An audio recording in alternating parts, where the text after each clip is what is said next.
Hello. Did you know that in biblical thinking, name equals authority, but name also equals fame? So, by obscuring the name of the Creator, Satan attempts to interfere with the Creator's authority, and Satan attempts to interfere with the Creator's fame. Let me show you. Jews have replaced the name of the Creator with Adonai, and even Hashem, while Christians have replaced the Creator's name with Lord. And how about Pan, Zoti, Her, Uram, Shoda Prabhu in other languages? Can you see the confusion? Do you see the interference? Therefore, in this video series, we will focus on the original Hebrew name of the Creator, Yod-Heh-Waw-Heh. Numerous topics and arguments will be investigated and tested against authentic Hebrew manuscript evidence. Thanks to Justin, my son, who prepared these topics and who will also be presenting these topics. My name is Piet van Rensburg. Please visit us at HebrewGospels.com.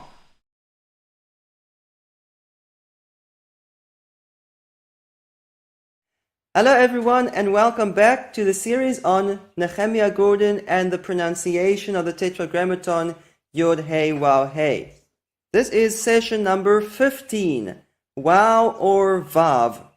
Was the third letter in the name Yod-Heh-Waw-Heh pronounced as a W or a V sound in biblical times? Now, some of you are wondering, why leave this till last? Why did we not cover this a long time ago? The reason is that Waw versus Vav is merely a difference of dialect.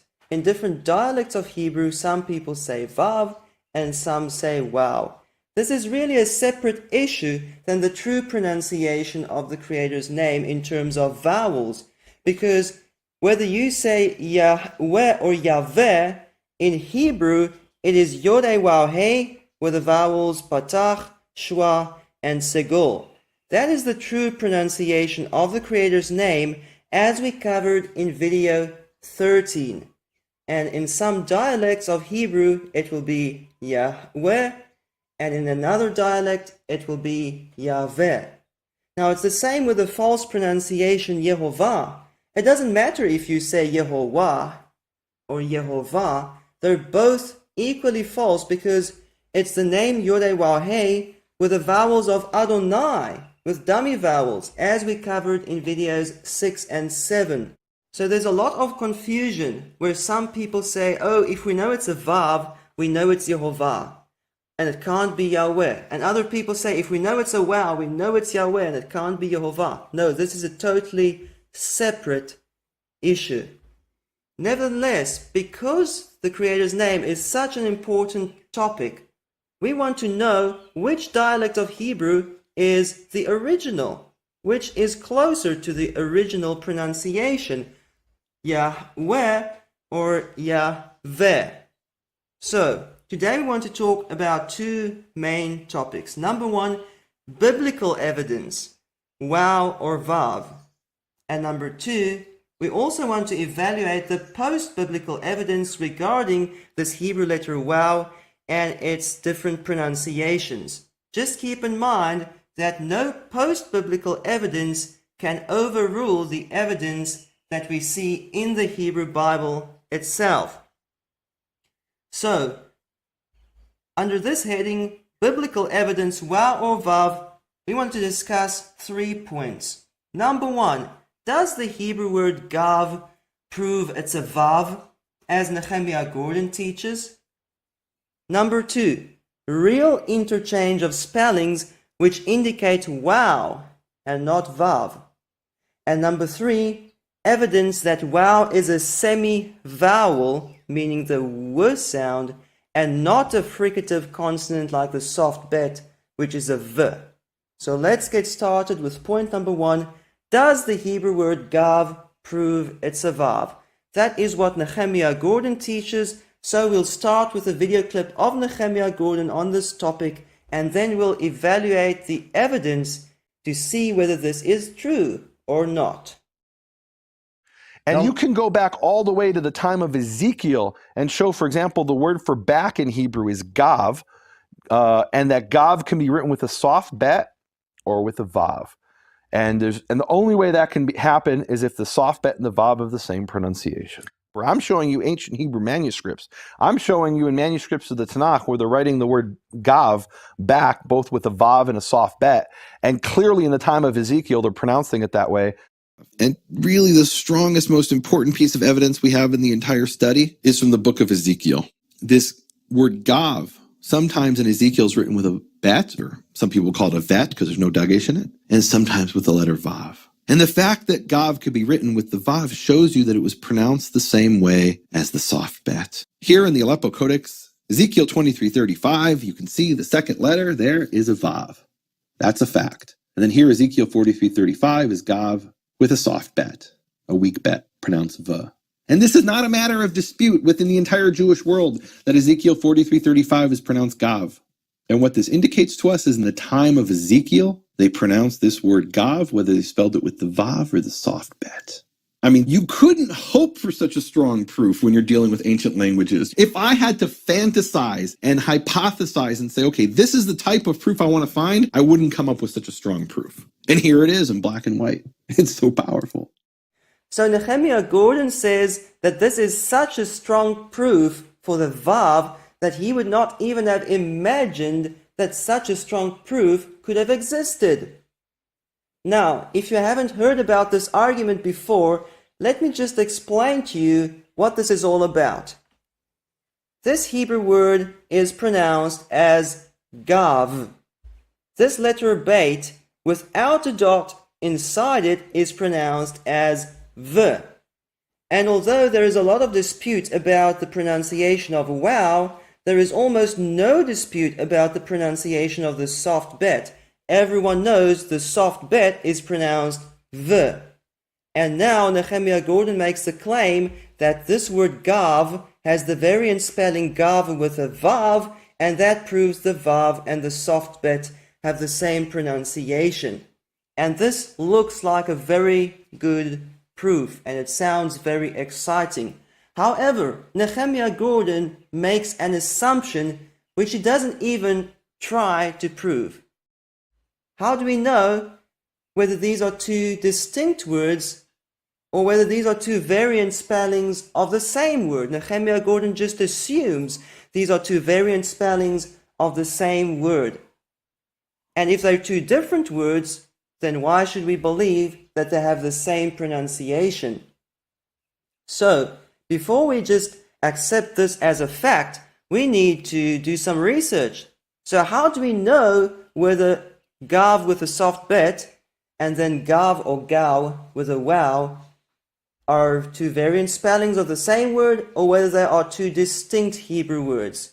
Yes, you can look this up in lexicons, but at the end of the day, you need to look at every occurrence of these words in the Hebrew Bible and see how they are used. So let's start with the word gav, gimel bet, and we all know that the last sound there is a v, gav. This word occurs 13 times in the Hebrew Bible. How often does it mean back? When you look in translations, the English Standard Version only translates gav as back 1 out of 13 times.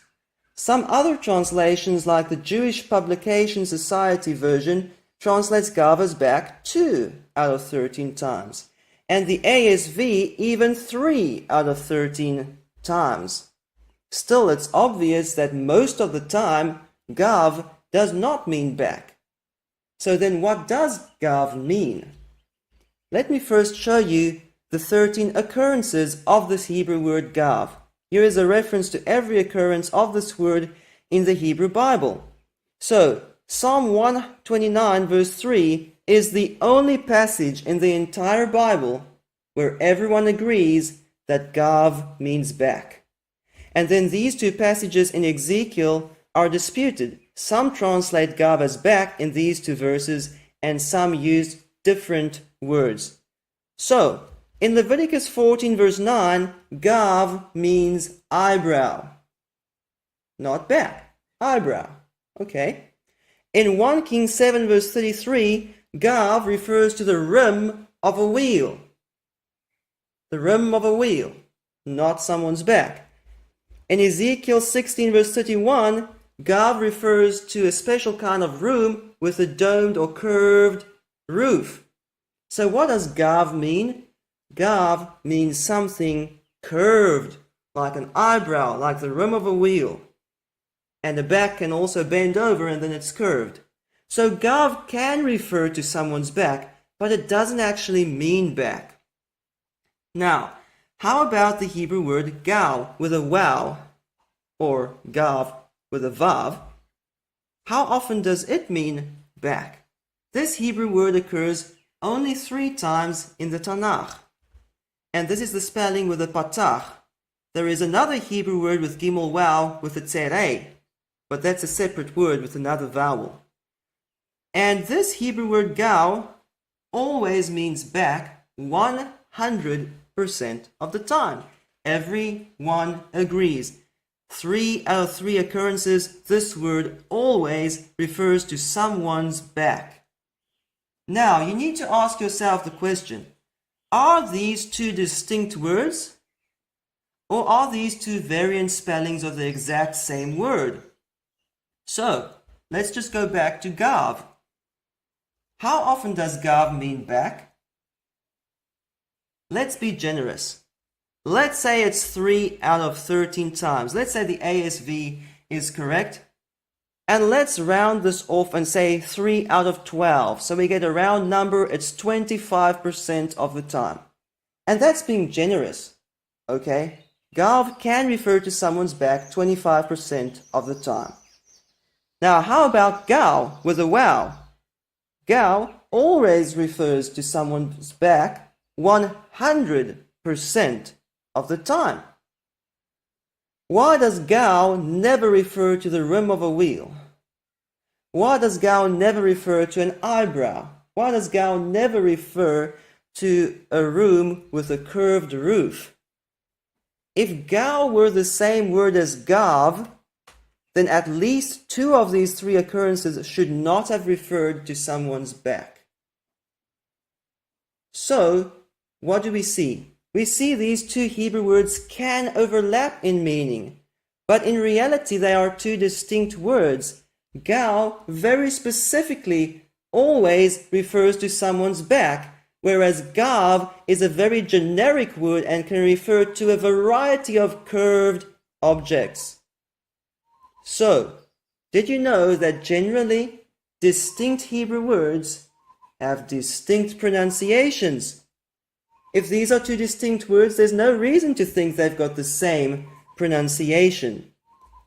Now, if you're not yet convinced, and you think that because these 2 words overlap, it proves they've got the same pronunciation, let me just show you that there are many Hebrew words that are similar in meaning and similar in sound, but they are really 2 distinct Hebrew words. So in this table, I have copied what Nehemiah Gordon did. I chose 2 Hebrew words that seem to mean the same thing in 2 particular verses. They seem to overlap in meaning, and they have a different spelling. So this Hebrew word bachan means to test, and bachar can also mean to test. The reference for the word on the left-hand side is at the top, and the reference for this word on the right-hand side is here at the bottom. And if you just look at these 2 passages, you could think that bachan and bachar is the same Hebrew word, and therefore it proves that the nun and the resh have the same pronunciation in the original Hebrew.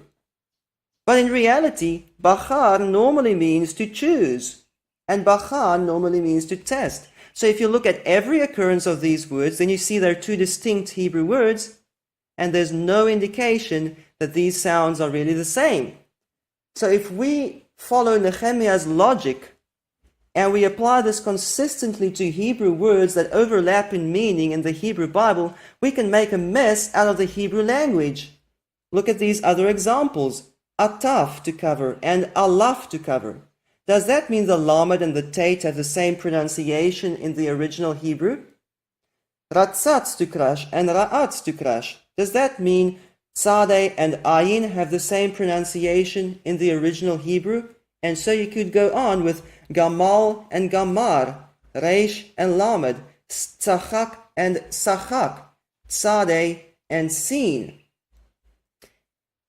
Now, if I told you that this was true, and this proves that the reish and the lamed are the same pronunciation, but also the lamed and the tate are the same pronunciation, and so on, that would mean that reish, nun, lamed, reish, and tate all have the same pronunciation, which is ridiculous, and you'll mess up the Hebrew language if you follow this logic. Here are more examples. Batsar can mean together. Katsar can mean together. Kala, to roast. Tsala, to roast. Dak, thin. Rak, thin. Kitzon, outermost. Chitzon, outer. Does this mean that the kof and the chet and the kof and the tzadeh and the kof and the beit all have the same pronunciation in the original Hebrew? Maybe it's not Bereshit, maybe it's Kereshit, maybe it's Chereshit. No, that's a lot of nonsense. These Hebrew words can overlap, but it doesn't prove at all that they were pronounced the same way, because if you're honest with the evidence, each of these Hebrew words are really distinct. And the fact that they can overlap here and there does not mean they have the same pronunciation. Now, it's the same with gav and gal. Based on the evidence in the Hebrew Bible, gav and gal are two distinct Hebrew words, and there is no reason to think that they have the same pronunciation. It would just be like saying that the kof and the chet originally had the same pronunciation. The kof and the beit originally had the same pronunciation. It's the same nonsensical argument. It does not prove at all the vav. Rather, because gav and gal have two distinct meanings in the Hebrew Bible, this would rather suggest that gav and gal have two distinct pronunciations in biblical Hebrew. So, let's move on to point number 2. Real interchange of spellings which indicate wow. Nehemiah's example was a supposed interchange of spellings. Supposedly, the soft bet and the wow interchanged, and that proves they have the same pronunciation. But that was false. I want to see real interchange of sounds. And not just one or two examples. That could be just a dialectal difference. That could be a mistake. Maybe one scribe made a mistake. I want to see not dozens, but hundreds of examples of interchange in spelling that will indicate the true pronunciation of wow. So, are you ready? Let's start with the video clip of Nehemiah Gordon, where he challenges people to bring Hebrew manuscript evidence for the pronunciation wow, as if it doesn't exist. I'm showing you ancient Hebrew manuscripts. I'm showing you in manuscripts of the Tanakh where they're writing the word gav back both with a vav and a soft bet. I can show you going back to biblical times and throughout history that the Hebrew letter vav was pronounced v. I'm showing you manuscripts from the Cairo Gediza. Could you please show me your manuscripts with the w pronunciation? Could you please show me your manuscripts with the w pronunciation? So Nehemiah Gordon's example from a Hebrew manuscript was false.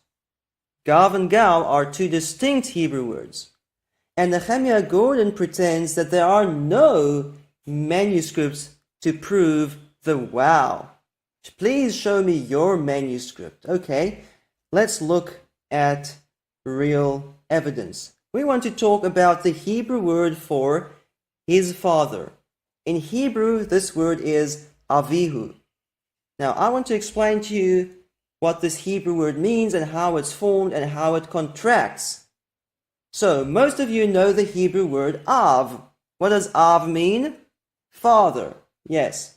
Okay. Now, what does avi mean? Yes, avi could mean my father.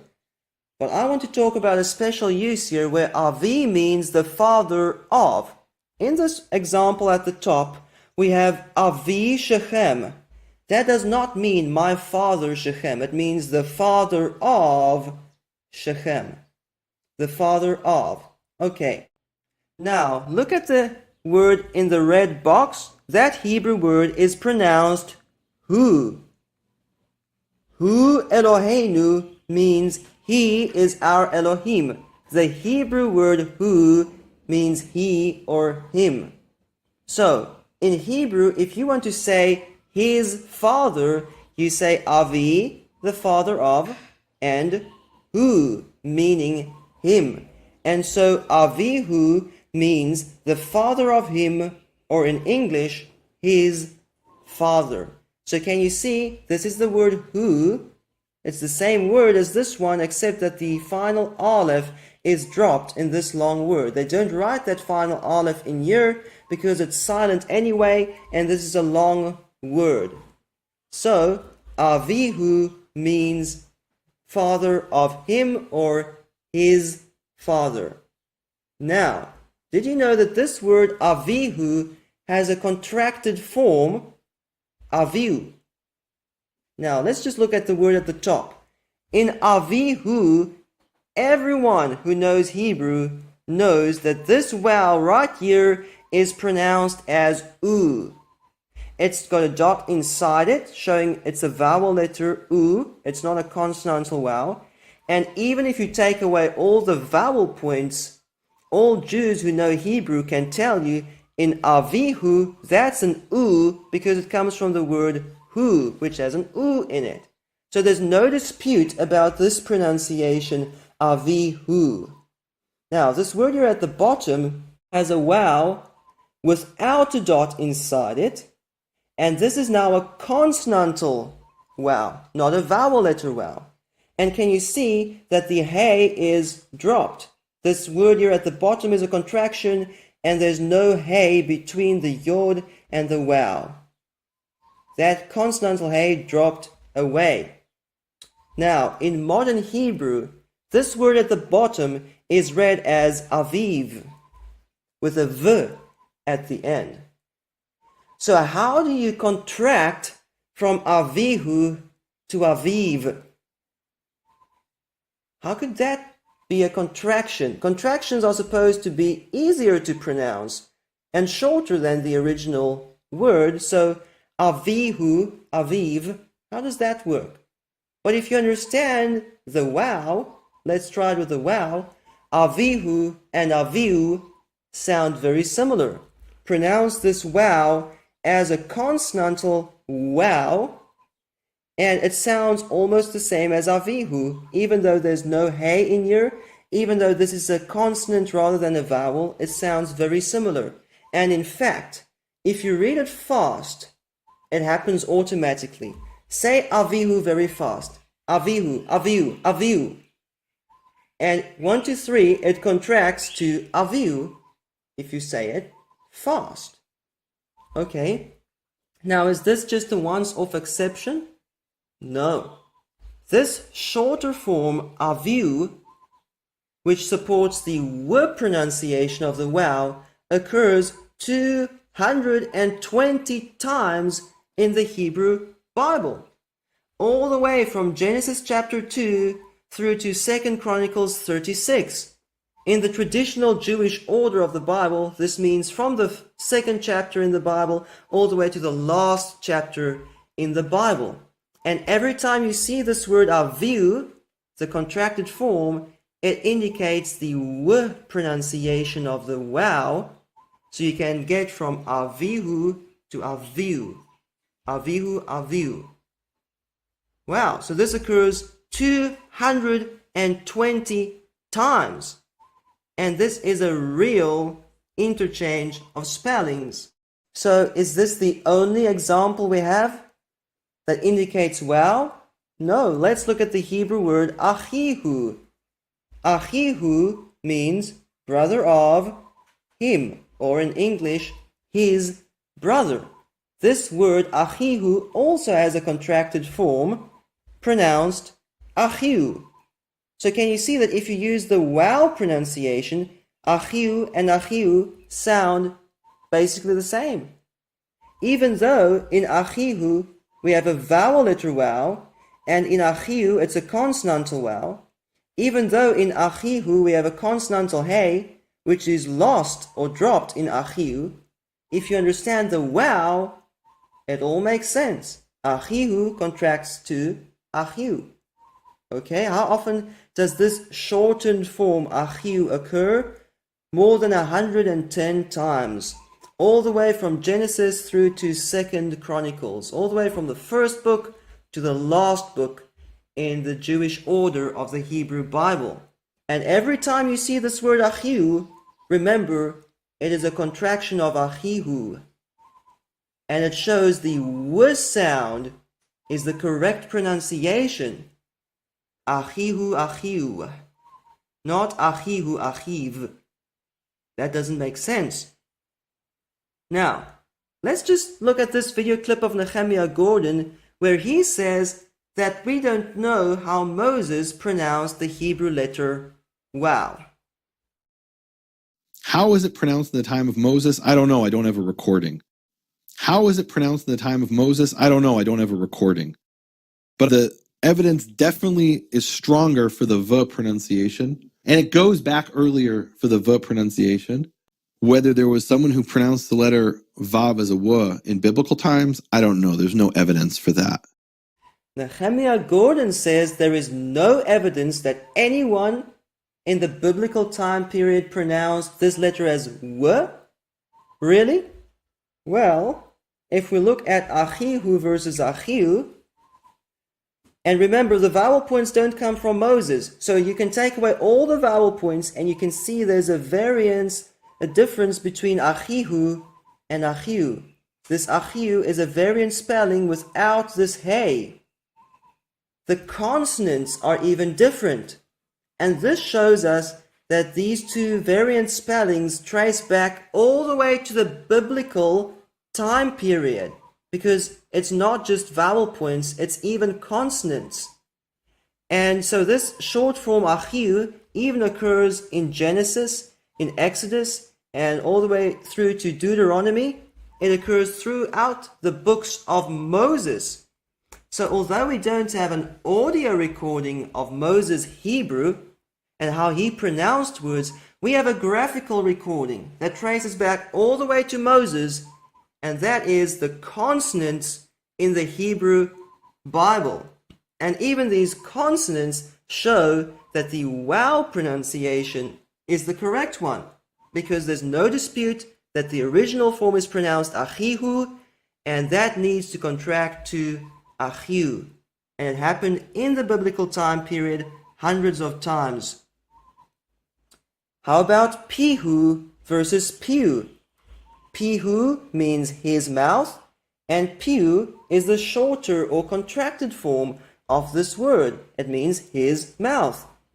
How often does piu occur? It occurs about 55 times, and again all the way from Genesis to 2nd Chronicles, right throughout the Hebrew Bible. Every time you see this word piu, it shows you it's a wow.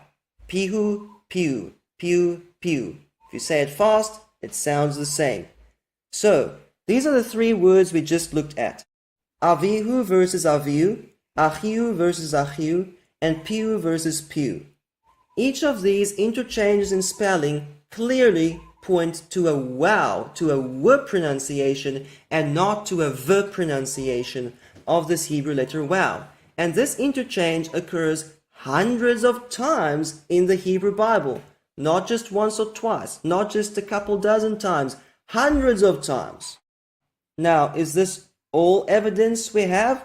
No, there are many more examples of this same interchange in Hebrew verbs. For example, this word asitihu is the same word as asitiu.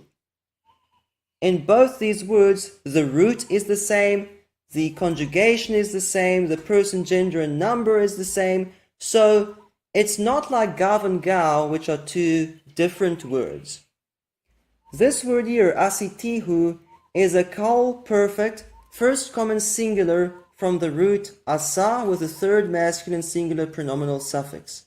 And this word over here is a kal perfect first common singular from the root asa with a third masculine singular pronominal suffix. It's the same word, except that it's a different spelling. Asitihu and asitiu, netatihu and netatiu, haviotiu and haviotiu, bikashtiu and bikashtiu, metzatihu and metzatiu. And as you can hear, when I read this too fast, they sound exactly the same. Here are some more examples.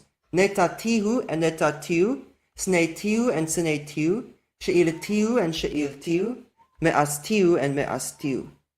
Each of these clearly point to the w pronunciation of the vowel, not to the v. So there is no real interchange of soft bet and wow in the Hebrew Bible to show vav. But there are hundreds of interchanges between ihu and iu and iu and iu to show the wow. Hundreds. So it is very clear that since the biblical time period, they used the w pronunciation of the wow. Because you can even take away the vowel points, and you can see in the consonants that these two variant spellings and variant pronunciations coexisted in the biblical time period.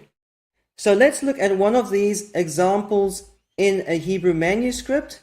Here you can see at the top, ma'astihu, and at the bottom, ma'astiu. Both these spellings occur in the same chapter of the Bible, in 1 Samuel. In each case, Yehovah says, I have rejected him. It means the same thing, it's the same root, it's the same person, gender, and number, and even if you take away all the vowel points, you can see here's a hey, down here is no hey. So this variant spelling and pronunciation traces all the way back to the original scroll of 1 Samuel. This is real evidence for the wow, straight from Hebrew Bible manuscripts. Okay, number 3. Wow is a semi-vowel different than a soft bet. Now, why is this so important that wow is a semi-vowel? The basic difference between v and w is that v is a fricative consonant and w is a semi-vowel.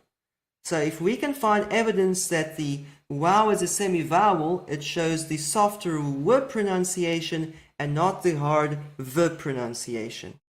Now, before we get to evidence in the Hebrew Bible, I just want to correct a misunderstanding where some people think that all scholars believe it's a vav.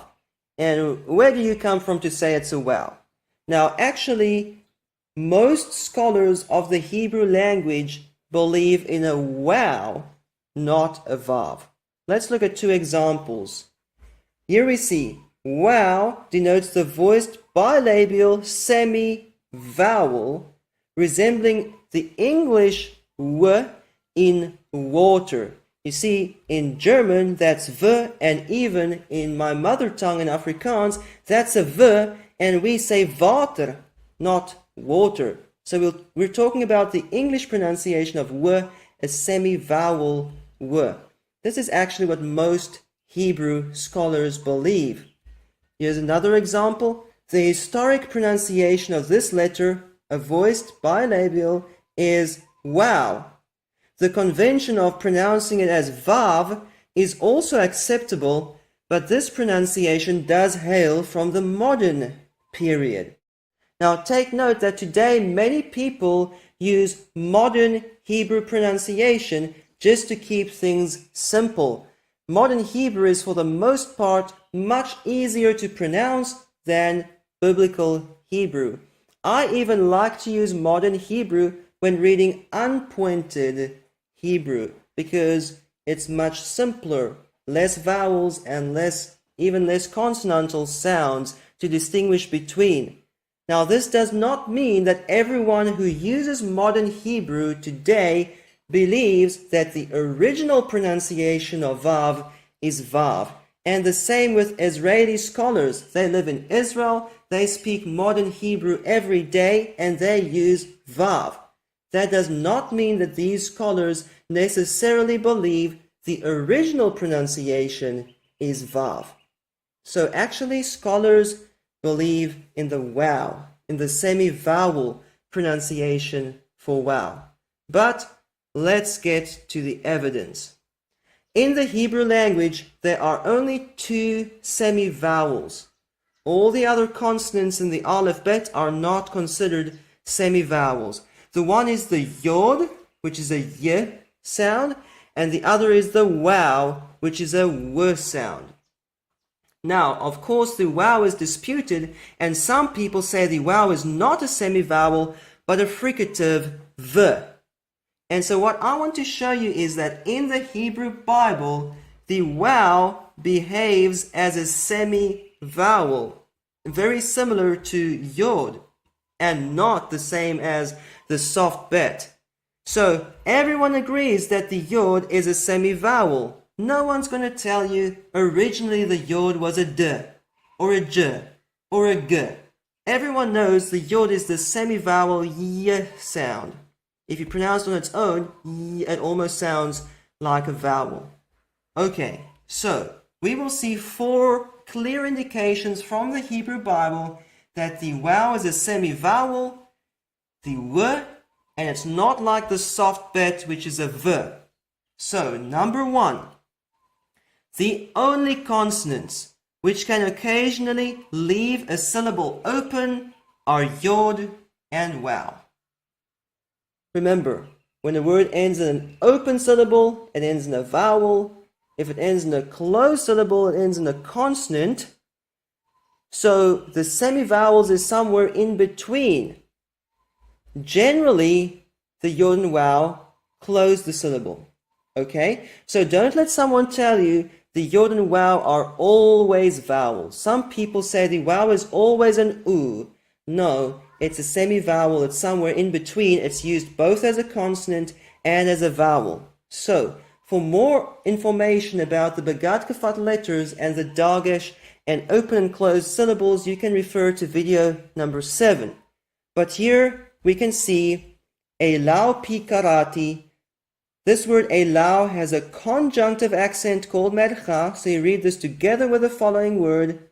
This pei is a Begad Kafat letter and has a dot inside it, and it shows you that the previous word closed the syllable or ended in a closed syllable. So this wow in Elau acts as a consonant and makes this diphthong ow, and it closes the syllable.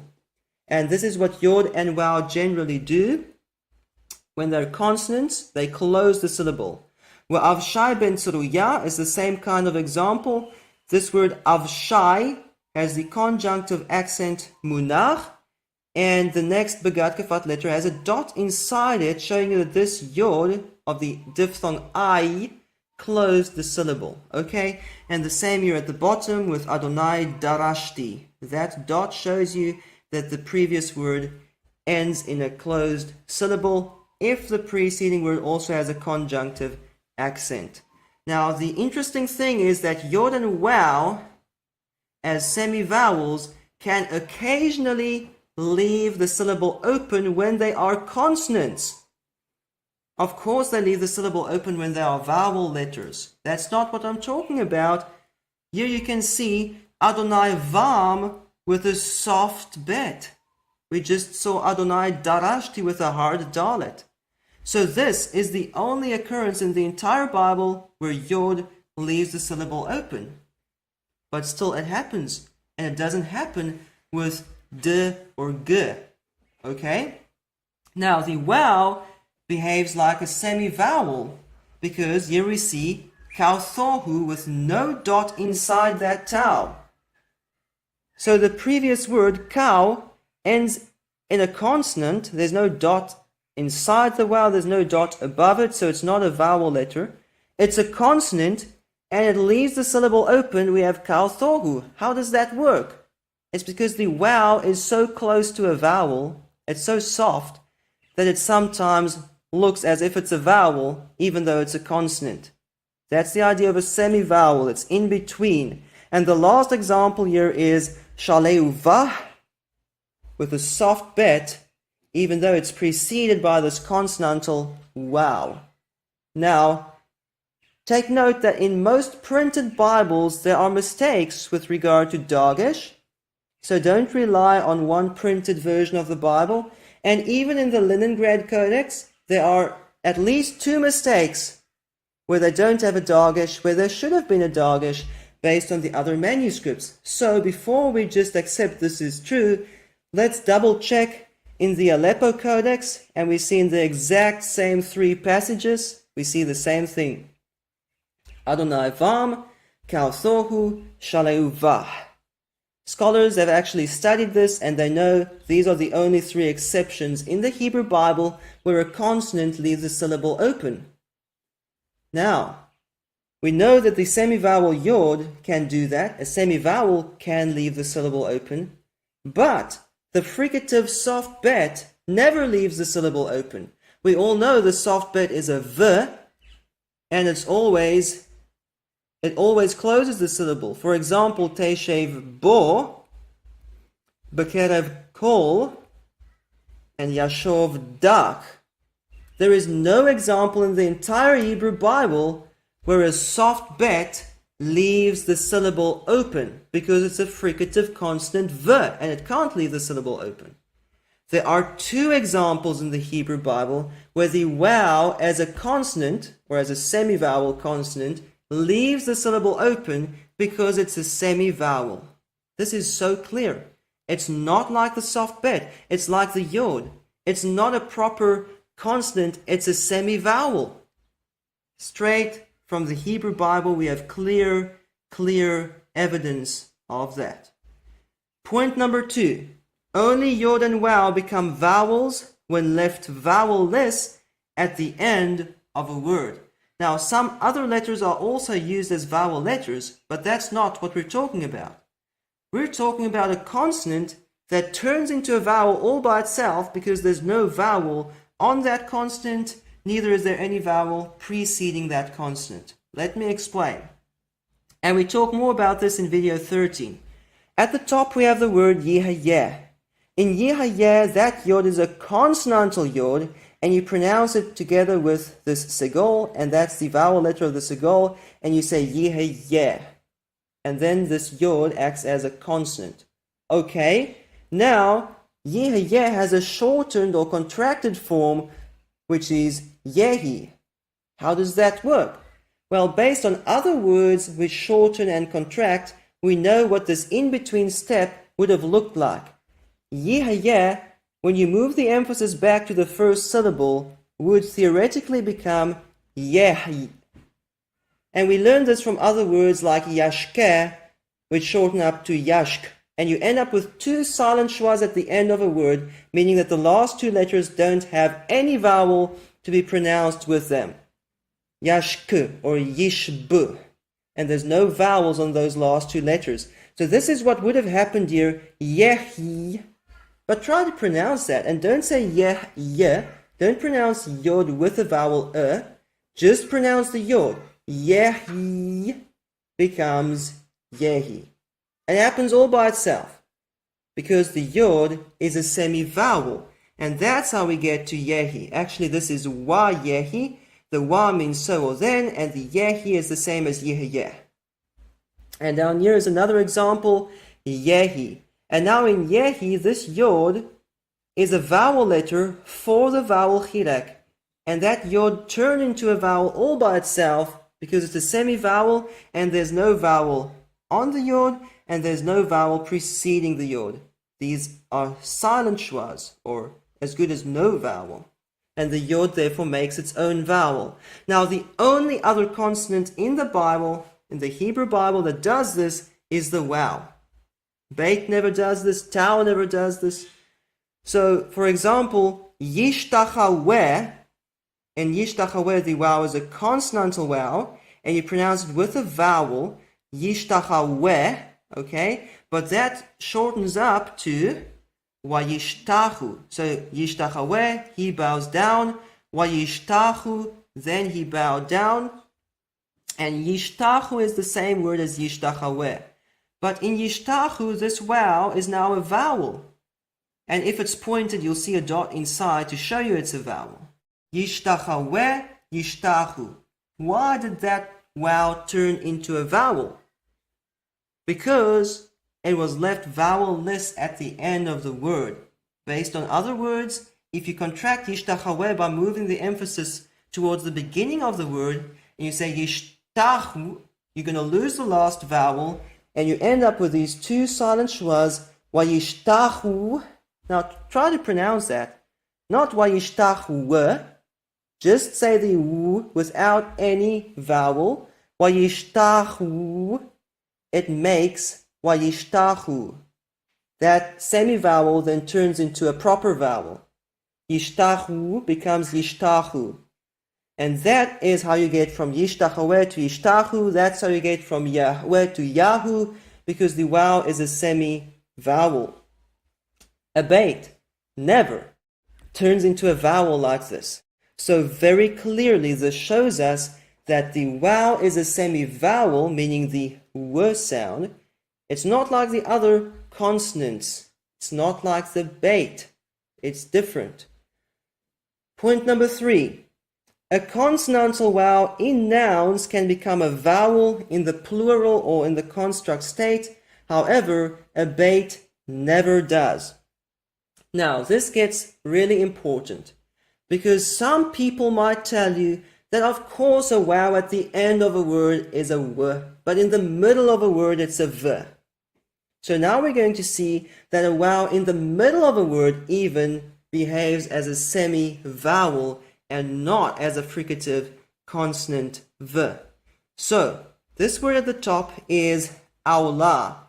This is not a sheen, it's an ayin and a vowel, and the vowel touches the ayin there, but the vowel has this vowel sign underneath it, the simple schwa, and it indicates that this vowel is a consonant but with no vowel. So if you pronounce a vav, you'll say avla, and if you use a vowel, you'll say aula. Okay, it's a consonantal vowel. But now in the plural form, it becomes olot. Now the vowel has no schwa underneath it, and has no vowel above it. That cholim belongs to the preceding ayin, and so this is the vowel, and the vowel has no vowel. Why? Because the vowel turned into a vowel. The vowel is now a vowel letter. It's silent. It turned into a vowel letter. Soft bait never does that. V never becomes a vowel letter. Here's another example. Olot. That's the ayin, remember? That is the vowel. That's the cholim of the ayin. And that's something sticking over from the next line. There's no vowel above or underneath this vowel because it turned into a vowel. It became a vowel letter. Now, when you look at words with a soft bet, this is just an example. We have giv'ah, gva'ot, giv'ot. That v never turns into an o. It's always a v. The v always stays a v. So clearly, the vowel does not behave like a v, like a soft bet. It behaves as a semi-vowel. It turns into a vowel, even you're in the middle of a word. Let's look at more examples. Here we have hatawech. Hatawech means the midst. Ha just means the. Tawech means midst. In tawech, this vowel is a consonantal vowel with a vowel written underneath it. However, in the construct state, now we have betoch. The beit means in. So toch means midst of. Toch, midst of. Now in toch, there's no vowel above or underneath the vowel, and it merges with the preceding o, the preceding cholim. It's now a vowel letter, and you just have toch. That vowel in the middle of a word turns into a vowel. On the right-hand side, we see batawech in the midst, betoch in the midst of, mitoch from the midst of. So the consonantal vowel turns into a vowel letter vowel, just like that. When the word goes in the construct state, means the vowels change a little bit, and this consonantal vowel now becomes a vowel. But a soft bait never does that. We all know the soft bait is a fricative v.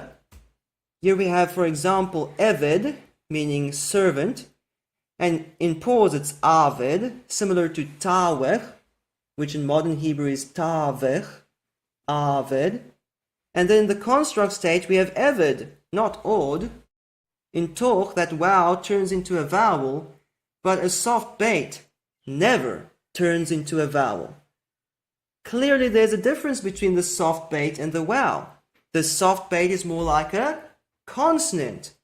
The wow is more like a vowel. The wow is a semi-vowel.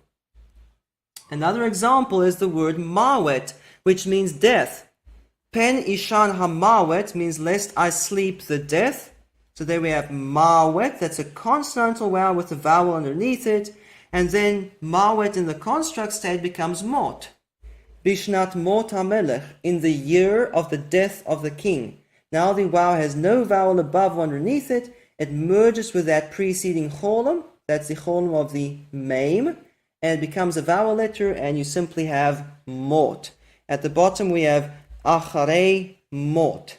So very clearly the wow is a semi-vowel, even when it's in the middle of a word. Even if it's part of the root letters in the middle of a word, it's still a semi-vowel, just as it is at the end of a word. Point number 4. A soft bait with a schwa can be preceded by the vowels o or u, but a wow cannot. It merges with a preceding vowel. So here is the theory, and then we'll get to examples. A soft bait is a fricative consonant. So a soft bait with a schwa, which represents no vowel, can be preceded by a cholam, which is the o, or a shurek / kibbutz. Shurek and kibbutz is the same vowel, it's pronounced u, but the one is with a vowel letter and the other is without a vowel letter. So in this situation, then you pronounce u, v, or o, v. Okay, and the v stays a v, doesn't become a vowel. The wow is a semi-vowel, and so a consonantal wow with a simple schwa, which means no vowel, but it's still a consonant, as we saw in au, la, okay? This wow with a simple schwa cannot be preceded by cholam, or shurek / kibbutz, u, because it's a w, and it just merges with a preceding vowel, and there's no longer a simple schwa on that wow. So, when we search in the Hebrew Bible, let's search for any wow with a simple schwa preceded by shurek or kibbutz. It doesn't find any matches in the whole Bible. But if we search for a soft bet with a simple schwa preceded by kibbutz or by shurek, we find a number of matches. Here's an example. Gnuvti yom, ugnuvti laila. Stolen by day or stolen by night. And you just say uv, and that's not a problem. Okay? And the same with the o. Any soft bet with a schwa preceded by cholam wow or preceded by cholam, and here we get tashovna and chovlayich, and you just say o, v. No problem. But the wow with the schwa preceded by cholam wow or preceded by cholam doesn't exist even once in the Hebrew Bible. Now, let me show you an example where it should have happened, but it still doesn't happen. There should have been a schwa on this wow here, but there is no schwa. So let me explain. Let's start on the right-hand side. Chovlei means the rope men of, or the pilots. Refers to people who handle the ropes on a sailing ship, okay? But in terms of how this word is formed, it is a kal active participle masculine plural in the construct state. Now, this word on the left-hand side, it says wekoye. It actually says wekoye Yahweh yachalifu choach. Those who wait on Yahweh will renew their strength. This word just means and or but. So koye is also a kal active participle masculine plural in the construct state, just like chovlei. Now the only difference is in chovlei, the bait is the second root letter, and in koye, the wow is the second root letter. That's what we want to focus on, the wow versus the soft bait. In chovlei, there is a schwa underneath the v, because it's a consonantal v, and you just say chovlei. Now, why is it not kov ye? It's just ko ye. You see, there is no schwa underneath the vowel. If this vowel were a consonant, it would have had a schwa underneath there to show it's a consonant. But a consonantal vowel with a schwa with no vowel preceded by an o merges. If you say o just becomes o. And the same with the oo just becomes oo. But v never becomes o. You see, the soft bet always stays a v, but the vowel again turns into a vowel. Let's look at more manuscript evidence. Here's the Aleppo Codex of day. That's a call active participle, masculine plural in the construct state. And we have the soft bait with a schwa underneath it, or v. Okay, it stays a consonant, it doesn't turn into a vowel. Here we have wekoye, same form of the verb, koye, call active participle, masculine plural in the construct state. There's no schwa underneath that vowel, and that shows you the vowel turned into a vowel letter and merged with the preceding o. Why does the vowel behave differently than the soft bet? Because it's a different letter and it's got a different pronunciation. Here are more examples. Le of day, and you can see the soft bait has no dot inside it, as a schwa underneath it. Wekoye, no schwa underneath the vowel, it turned into a vowel letter. Dovre, the soft bait has a schwa underneath it. Wekoye, the vowel has no schwa underneath it. So very clearly, the vowel is a semi-vowel.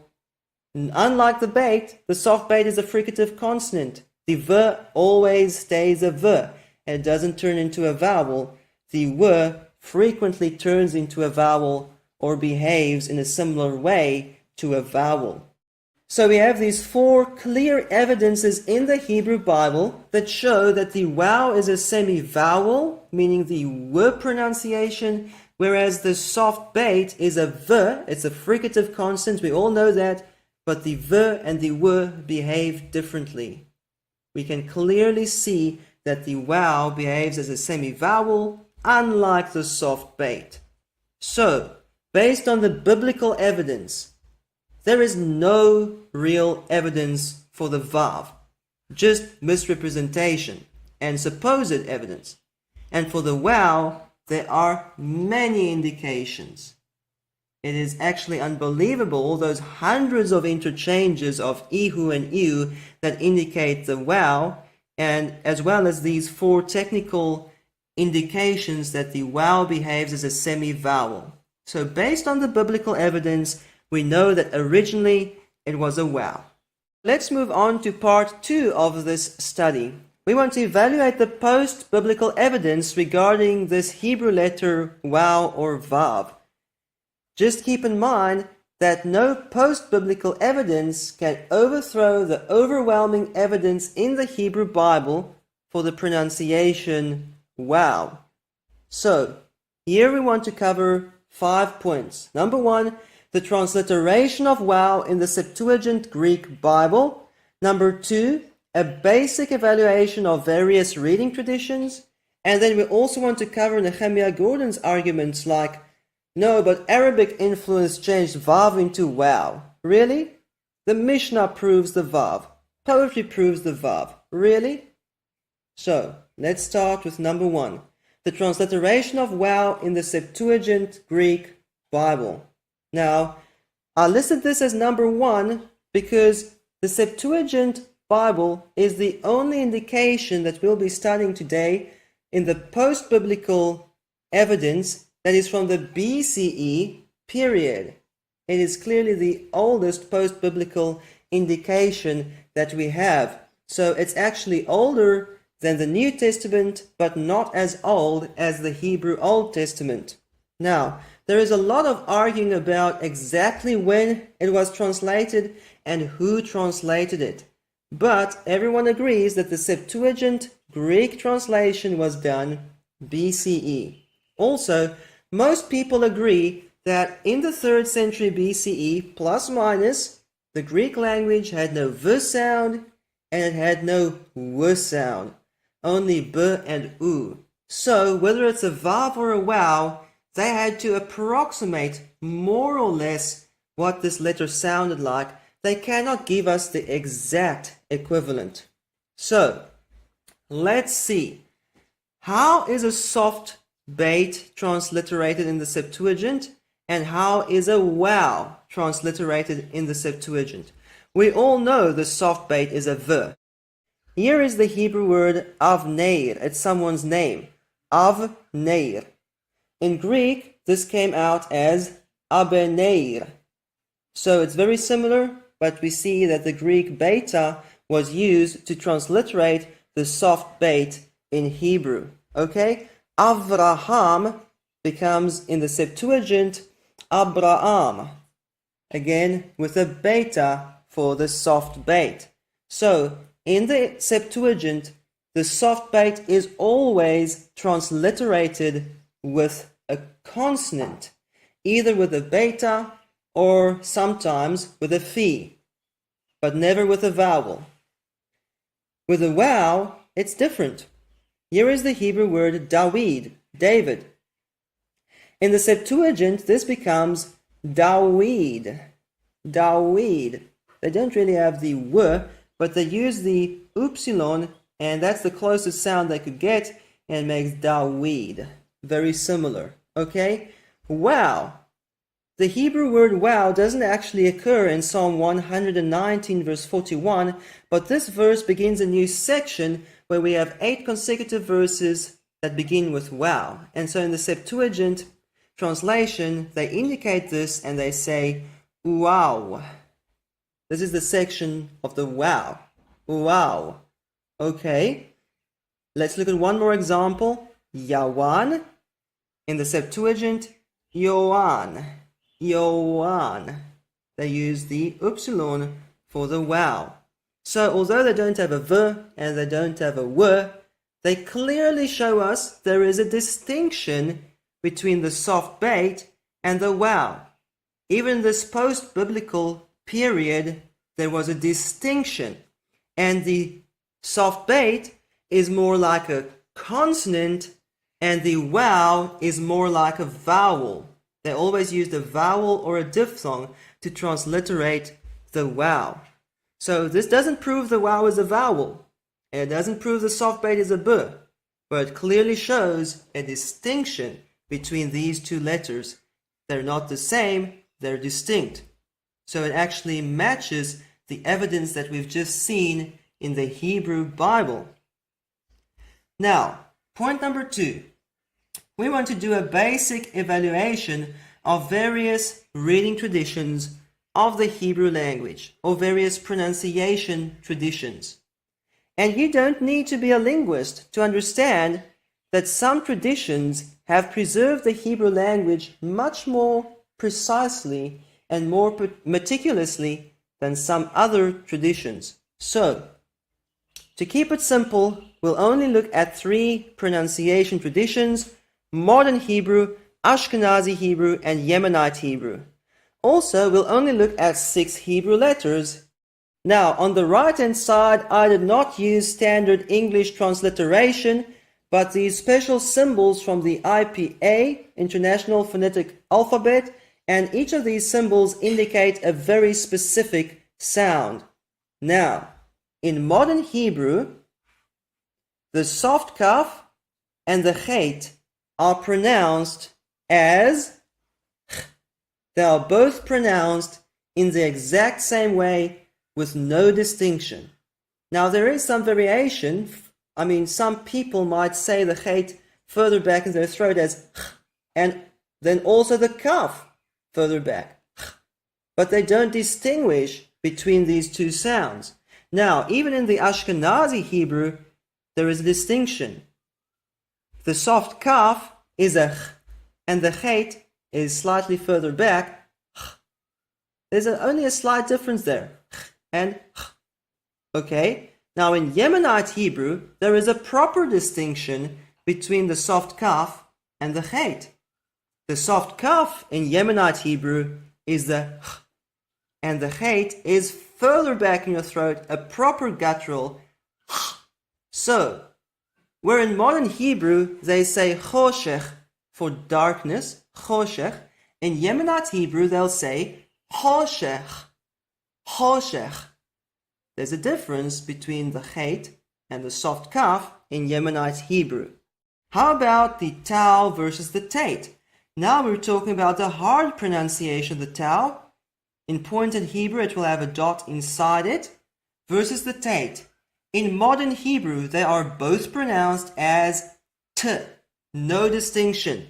In Ashkenazi Hebrew, they are both pronounced as t, no distinction. But in Yemenite Hebrew, the tau is the t, and the tate is an unaspirated t, where you push your tongue up against your palate and you say t instead of t. There is a difference.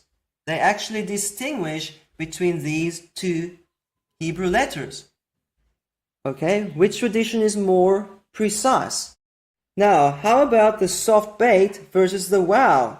In modern Hebrew, they are both pronounced as v. In Ashkenazi Hebrew, they are both pronounced as v, with no distinction. But in Yemenite Hebrew, the soft bet is the v and the wow is the w. So, which tradition is more precise? Just look at these 6 examples. Which tradition is more precise? To take it one step further, which tradition is closer to the original? Modern Hebrew, in which the sounds of different letters are merged and there's no distinction, or Yemenite Hebrew, in which there are distinct sounds for the different letters. Which tradition is closer to the original? It is so obvious. When you look at the consonants and how they are pronounced in various traditions, the Yemenite tradition is by far the most accurate and the most precise reading tradition of Hebrew. Much more meticulous than Ashkenazi or modern Hebrew. And so just by looking at these different reading traditions, it is obvious that this reading tradition here of the Yemenites, where they distinguish between the different consonants, is the original, or at least closer to the original pronunciation, and they distinguish between the wow and the soft bait by reading the soft bait as a v and the wow as a w. So just from that, we can know it is a wow, not a vav. The vav is where they got mixed up and merged the sounds of different letters. When did they start using the pronunciation of vav? It's been used since the Middle Ages. The earliest clear evidence for Jews to have used the pronunciation of vav is from the 10th century, possibly from the late 9th century. So let's read this quote. It is, however, explicitly stated by David ben Avraham al-Farsi in the 10th century CE that in Palestine, consonantal vav, both with and without dagesh, was pronounced as a labiodental, meaning v. So remember that in the previous video, in video 14, we saw that in the 5th century CE, Theodoret of Cyrus wrote that the Samaritans pronounced the name as Yahweh, or possibly Yahweh. So it seems the Samaritans, who were not native Jews, used the vav or even maybe the b for the wow since an earlier period than the Jews. The first clear indication of Jews who used vav is from the 10th century CE or possibly from the 9th century CE. So it's a medieval pronunciation where they started merging the pronunciation of soft bet and wow rather than keeping them as two separate sounds. Okay, now point number 3. Nehemiah Gordon does not want to acknowledge the accuracy and the validity of the Yemenite pronunciation tradition of Hebrew. And he says, no, but these Yemenites were influenced by Arabic, and Arabic changed the vav into a wow, and that's why the Yemenites use the wow. So let's start with the video clip of Nehemiah Gordon, and then we'll look at the evidence to see whether this is really true or not. they would speak Arabic. Arabic doesn't have a V sound. And it has that letter. The letter Vav exists in Arabic and it's pronounced wow. And in fact, the pronunciation of wow comes from Arabic. The letter was originally pronounced V, and it was the influence of Arabic, which was the native language of most Jews 1,000 years ago, that the Vav was transformed into a W. The letter was originally pronounced V, and it was the influence of Arabic that the Vav was transformed into a W. I was sitting recently with the member of the Academy of the Hebrew Languages. This is one of the top people in the world when it comes to the Hebrew language. And I said to this professor, I said, is it possible that this was influenced by Arabic? He said, it's not possible. It's 100% certain. This is one of the top experts in the world. He's not, no agenda, no axe to grind. So Nehemiah Gordon claims that one of the top experts in the world says Arabic changed Vav into Wow. But who is this top expert? And where's the evidence? Nehemiah Gordon is not even willing to name this professor. Makes you think, I wonder how far Nehemiah Gordon has twisted what this professor really said and really meant.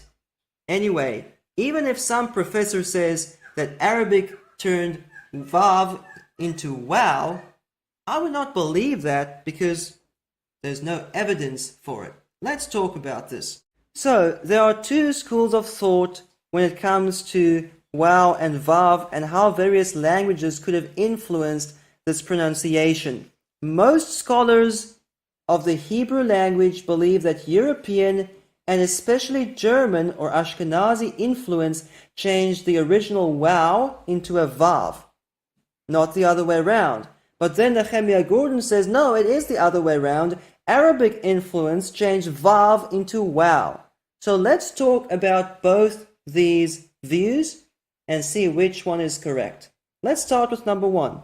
This is what most Hebrew scholars believe. And let's start with two quotes. The V sound of Wow in modern Hebrew has come down from Ashkenazi pronunciation of Hebrew, which was heavily influenced by continental Europe. In Europe, the continental W or W is pronounced as a V. Here's another example. The common pronunciation of this letter today as Vav rather than Wow is a reflection of conventions in the modern period, primarily those hailing from Germanic language practices. This is what most Hebrew scholars believe. So let's talk about this. German influence is definitely possible because German has no sound resembling the English pronunciation of W. The letter W or W in German is pronounced as V. Now, of course, there could be some exceptions with loan words from English or another language, but generally, German doesn't have a W sound, just a V. Okay, now, German or Yiddish-speaking Jews eventually lost the W sound. Yiddish is like a Jewish type of German, okay? And they eventually lost the W sound, probably because they never used it in their daily speech. Now, you might say, how can I be so bold and say they lost the W sound? Well, we've seen clear evidence from the Hebrew Bible that the W is the original sound. So we're not guessing. W is the original sound, and at some stage they lost the W because Ashkenazi or German Jews only use Vav. All Ashkenazi communities have V as the realization of Wow. So they did lose the W sound at some stage, and they only have the V left when they read the Hebrew Bible. So they lost it, and they probably lost it because they never used the sound W in their daily speech in Yiddish and in similar languages. And then these Jews from Germany migrated into other countries and they spread the use of Vav further and further, and finally they migrated across the whole world. Now, some people say this is ridiculous. How could German have influenced the majority of all Jews across the whole world to use Vav? Well, in modern times, the Ashkenazi portion of the Jewish people has constituted approximately 9/10 of the whole. So, Ashkenaz is a Hebrew word for Germany. Ashkenazi means German or Germanic. Okay? So, the German Jews in modern times have constituted about 9/10 of all Jews in the world. So, certainly, this is a major influence. Okay, here's a map showing that Jews settled in this area of Germany since the 6th century CE. They spread out into the surrounding countries, into France, into Italy, into many other countries in Europe, and finally they migrated across the whole world to America, Russia, South Africa, and across the whole world. And wherever they went, they took with them the Ashkenazi pronunciation tradition, which uses Vav. So clearly this could be a major influence for the Vav. Yet Nehemiah Gordon says this is ridiculous. How can you say that European languages or Yiddish influenced the Syrian Jews and the Egyptian Jews? Of course, they didn't live in Europe. So how can we say that the Vav comes from German influence? Let's listen to this video clip of Nehemiah Gordon and then talk about more evidence. Now, you can tell me that the European Jews who spoke Yiddish were influenced by this Germanic foreign language Yiddish, and therefore they changed wow into vav, into v. But why would the Syrian Jews and the Egyptian Jews pronounce the Hebrew letter vav as a v when they read from the Torah and from their prayer books? Remember, these are Jewish communities who in their daily speech spoke Arabic, the Syrian and Egyptian Jews, and in Arabic there is no v sound. So when a Jew from Damascus opened up the Torah scroll and he read V, that was a sound that didn't exist anywhere in his daily speech. In his daily speech, he had the W sound. He certainly wasn't influenced by Yiddish. And look, if anybody ever tells you, that's just the Ashkenazim, they pronounce it as a V, and originally it was a W, you need to ask them the question, so why did the Persian Jews pronounce the letter Vav as a V? Why did the Syrian Jews pronounce the letter Vav as a V? So Nehemiah Gordon says, it is ridiculous to think that the Syrian and Egyptian and Persian Jews were influenced by Europe and European languages because they lived in Arabic-speaking countries. They did not live in Europe. Okay, so it sounds like a good counter-argument. However, there is another influence, also from Europe, that many people have overlooked, and that is Sephardi or Sephardic influence. Most people who reference the Sephardic pronunciation of Hebrew say, yes, in Sephardic Hebrew they use a wow. Well, it's a bit more complicated than that. Actually, a lot of Sephardic communities use the Vav. Look at this table. Ladino-speaking Sephardi Jews use Vav. Italian-speaking Sephardi Jews use Vav and wow. Dutch Portuguese-speaking Sephardi Jews use Vav. Georgian-speaking Sephardi Jews use Vav. And then some of these other communities use Vav and wow. This Greek beta represents the sound V pronounced between your two lips rather than between your lips and your teeth, but it's still a V, just pronounced in a different way. So actually a lot of these Sephardi Jews use the Vav pronunciation of wow. And before the Ashkenazi Jews were the main influence in the Jewish world, the Sephardi Jews were a major influence. During the Middle Ages, the Jews of Spain, meaning the Sephardi Jews, formed the most numerous and active part of the Jewish people, perhaps 1/2 of world Jewry. So at some stage the Sephardi Jews were very influential in the Jewish world, and it seems a lot of them used the Vav. Why? Did you know that even the Sephardi Jews could have been influenced by the Ashkenazi Jews? The Talmudic scholarship of early Ashkenazi authorities found its way into Kabbalistic circles in Provence and Spain. Now, in video 9, I've shown that the majority of all Jews throughout the Middle Ages have believed in Kabbalah. So if the Ashkenazi Jews could influence the Sephardi Jews in terms of Kabbalah, that means it was a major influence. Could this be the reason that they used Vav? In any event, this is still European influence. Now remember, the Jews were banished from Spain. They either had to convert or leave. And this happened in the 15th century, and they were dispersed and they went all across this Mediterranean area. They went into Africa, they went into Egypt, into Israel, into Syria, into Turkey, and to a lot of other places. Some of them also went to America, and a lot of them use the v, they use the vav. Okay, so they could spread European influence of vav into Egypt and into Syria and other places where people have thought European influence is impossible, but maybe it's not so impossible. Did you know that these Sephardi Jews became leaders in Syria? Jews were expelled from Spain, and many went to countries like Italy and Turkey before settling in Syria and bringing about a decisive change in the composition and nature of the Jewish community. The language spoken by these expellees, their way of life, habits, and outlook were different from the accepted Jewish way of life of Middle Eastern countries.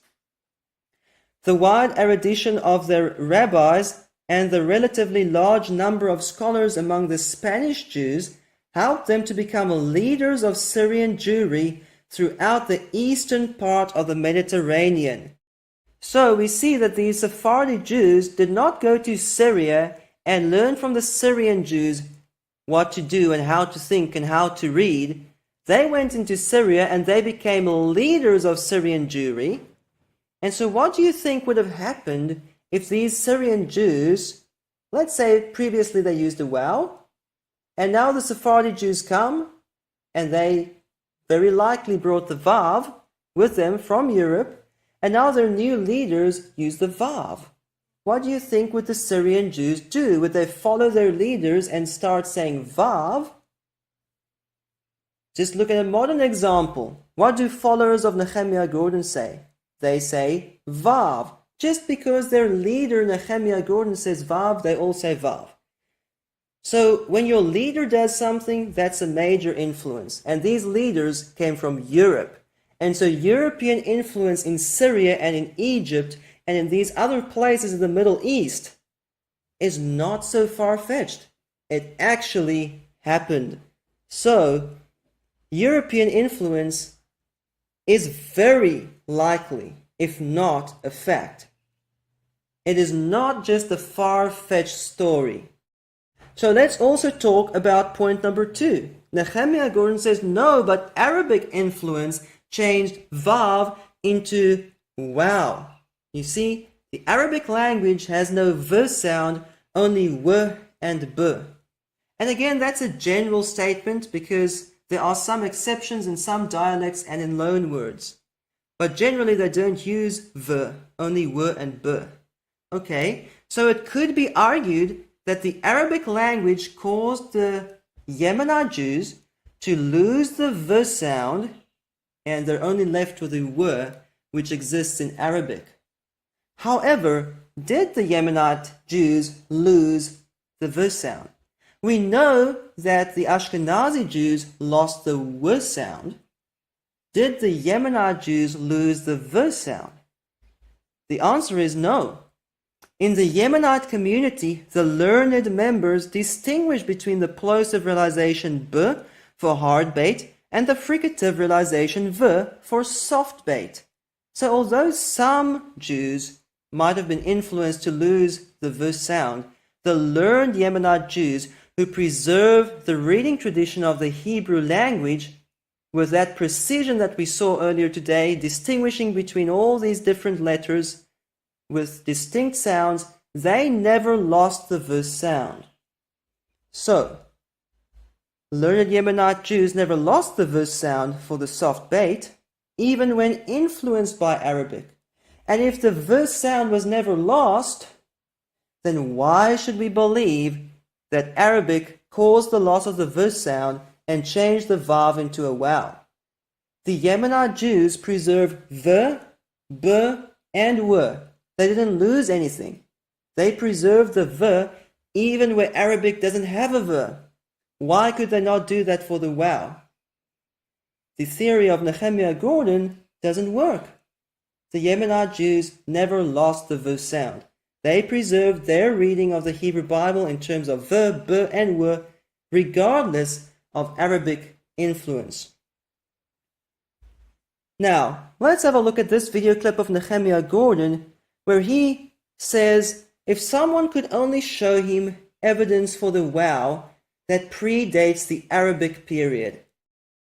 But if someone could show me evidence for the w pronunciation of the letter vav that predates the Arabic period, I would be most grateful. But if someone could show me evidence for the w pronunciation of the letter vav that predates the Arabic period, I would be most grateful. And by evidence, I don't mean the opinions of a modern scholar. I mean actual sources in Jewish Hebrew manuscripts. I would love to see these sources. Maybe there's evidence for it. Nobody has produced it. So Nehemiah Gordon pretends that there is no evidence for wow that predates the Arabic period, and that shows that it was Arabic influence that changed vav into wow. That is not true, because remember that the Tanakh was written BCE. When did the Arabic period begin? Plus minus in the 7th century CE. In other words, the youngest book in the Hebrew Bible is 11 centuries older than the Arabic period. How about the books of Moses? They're more than 2,000 years older or earlier than the Arabic period. And clearly the evidence in the Hebrew Bible points to a wow, avihu and avihu. Even if you take away the vowel points and you're left with the consonants only that trace back to the biblical time period, we can see that they had these two variant pronunciations in the biblical time period, and it clearly indicates wow hundreds of times throughout the Hebrew Bible, and all of this entirely predates the Arabic period. How can we say, no, but Arabic influenced Moses and the judges and Samuel to use a wow instead of a vav? I mean, that's ridiculous. The evidence in the Hebrew Bible clearly shows us that wow is not the result of Arabic influence. This is the original pronunciation. So, let's move on to point number 4. Nehemiah Gordon claims that the Mishnah proves the vav. So, although the Mishnah is an early Jewish source, it is much younger than the Tanakh. The Mishnah was written down in the 3rd century CE. So, it's about 7 centuries younger than the youngest book of the Hebrew Old Testament, and more than 2,000 years younger than the oldest books of the Hebrew Old Testament. So even if the Mishnah would indicate vav, that would be a very late indication compared to the Tanakh. So, let's start with the video clip of Nehemiah Gordon, where he claims that the Mishnah proves the vav pronunciation of wow. And Yavne, this city, can be spelled with a soft bet. That's the standard spelling of it. But it also sometimes is spelled in the Mishnah with a vav. And if the vav were pronounced w, that would make it Yaune. And you wouldn't be able to write Yavne with a vav unless that vav was pronounced v. Now, the most important and best preserved manuscript of the Mishnah is called the Kaufman manuscript. And here I have an image from the Kaufman manuscript from 2 different passages in the same manuscript. And in the left-hand side from 76v, Yavne is spelled with a vav. And on the right-hand side, Yavne is spelled with a soft bet. So we have Yavne written with a vav. Clearly it's not Yaune. Nehemiah Gordon's argument is this. We know that this name is pronounced as Yavne. It's spelled with a soft bait, and this is also the way it's written in the Tanakh. We know it's Yavne with a v. And now we see in this manuscript of the Mishnah, Yavne with a wow, which is now a vav, Yavne. And so because this is a real interchange of spellings, it's exactly the same word. It's not like gav and gal. It's the same word, so it looks like a very good evidence. It seems to show, superficially, that when the Mishnah was written down, the Vav was pronounced as V. Okay? However, this manuscript was only written in the 10th century CE. This is not the original Mishnah. And remember, the Mishnah was not copied as meticulously and precisely as the Tanakh. In the Tanakh, the scribes tried not to add or take away a single consonant. Vowel letters more often come and go, but not consonants. But with the Mishnah, there are often differences between the various manuscripts, even with regard to a consonant. So how do we know that this is the way it was written in the original Mishnah? This spelling here on the left-hand side that shows the Vav, did the original Mishnah use a Vav, or did it simply use a soft bait?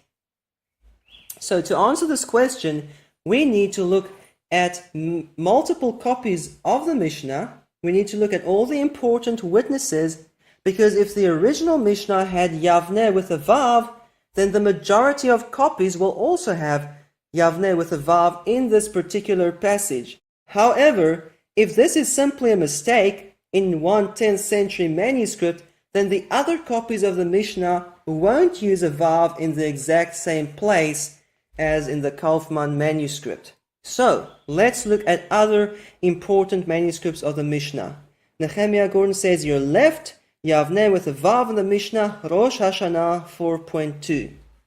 So, here is Rosh Hashanah 4.2 in a manuscript of the Mishnah from the Cambridge University Library, and this is considered an important manuscript of the Mishnah, and we see there B'Yavneh with a soft bet, B'Yavneh with a soft bet. Here we have Yavneh, that one with a red arrow is the exact example that Nehemiah Gordon referenced, where in the Kaufman manuscript it's with a Vav, here it's with a soft bet. One of the two is a mistake. Which one is the mistake? So, in fact, in the Kaufman manuscript, each of these instances is written with a vowel or with two vowels, and here it's written consistently with a soft bet. Okay, one of the two is a mistake. We need more witnesses. Here's another important manuscript of the Mishnah, and here again it's consistently Yavneh with a soft bet. This is B'Yavneh, B'Yavneh, Ali Yavneh. This one with a red arrow is the exact phrase that Nehemiah Gordon referenced when the Kaufman manuscript it's with a Vav, here it's with a soft bet. So far it's 2 against 1. Here's another important manuscript of the Mishnah, Yavneh with a soft bet, consistently. Even though in these instances the Kaufman manuscript uses a Vav. So which one is the mistake? Here's another example. This is Moses Maimonides' manuscript, and he wrote Yavneh, actually Yivneh, alternative vowels, but still with a soft bait, not with a Vav. There's another example, Uvyavneh, he writes Uvivneh, and again with a soft bet. So, now we need to answer this question. Did the original Mishnah equate Vav and soft bet? Or did the original Mishnah distinguish between Vav and soft bet?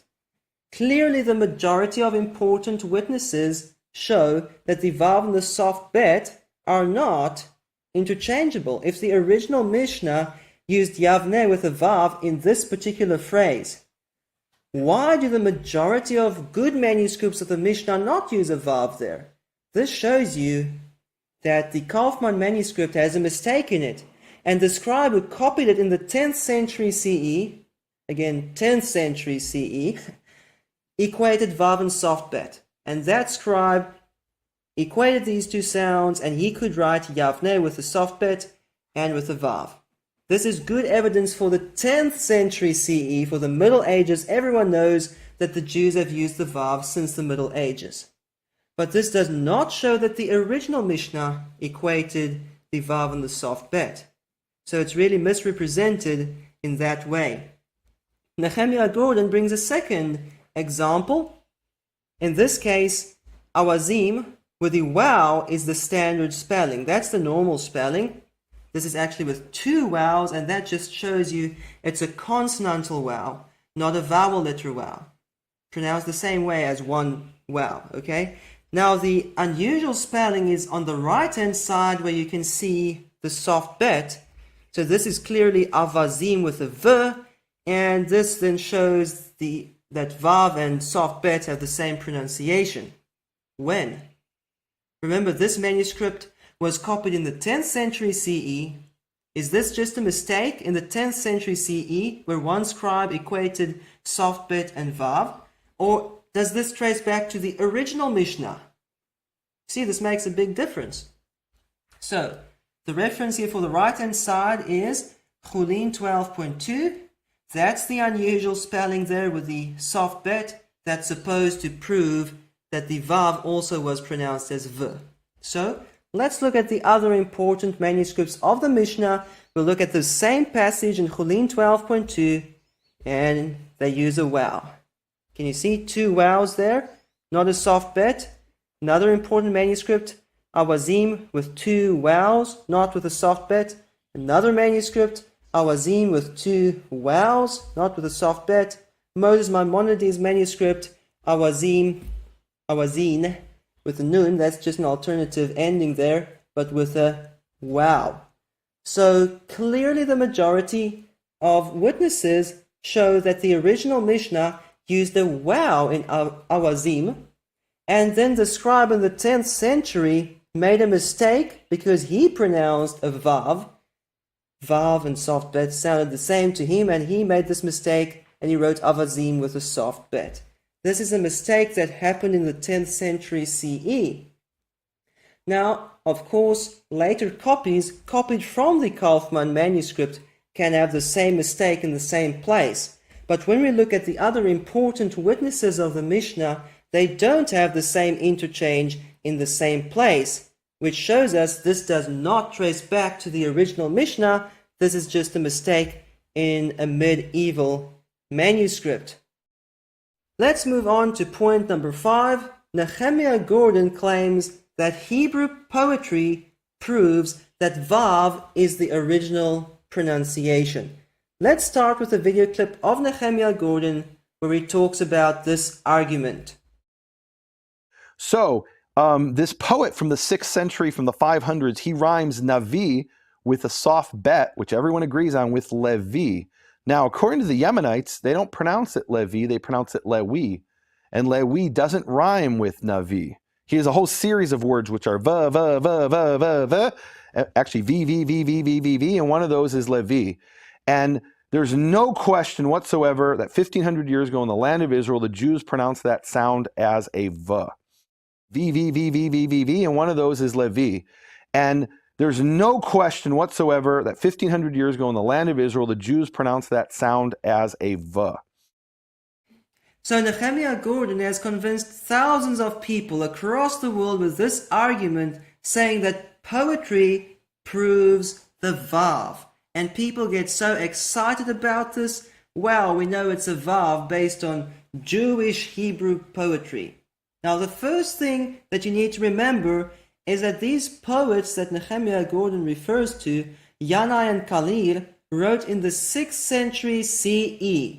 So even if this poetry did prove a Vav, this would be very late evidence compared to the evidence in the Hebrew Bible. The Hebrew Bible was written 10 centuries earlier and even further back for the earlier books of the Tanakh.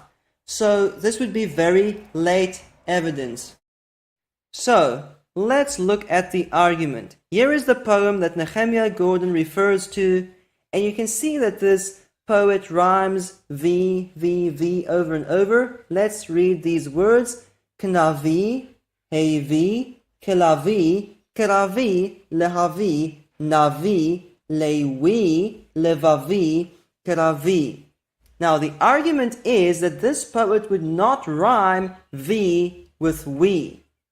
However, sometimes poets were only really concerned with vowel rhyme. For example, in the previous video, we saw Samaritan poetry and they rhymed ro'eh with yabeh, in which the consonants clearly don't rhyme, but the vowels rhyme at the end of every line. So Navi and Lewi would still rhyme in vowels. So how do we know whether this poet only rhymed consonants that sounded the same, and this proves the vav? How do we know? Well, we don't need to guess, because El-Azhar Kalir also rhymed hey and chait. Really? There's the word himhir, and at the end of the next line we have wehishchid. Now, wait, this is a chait and this is a hey. This is a reish and this is a dalet. Now he's rhyming hey and chait and reish and dalet, and clearly these sounds are not the same in the Hebrew language. And then the next one is there bimchir.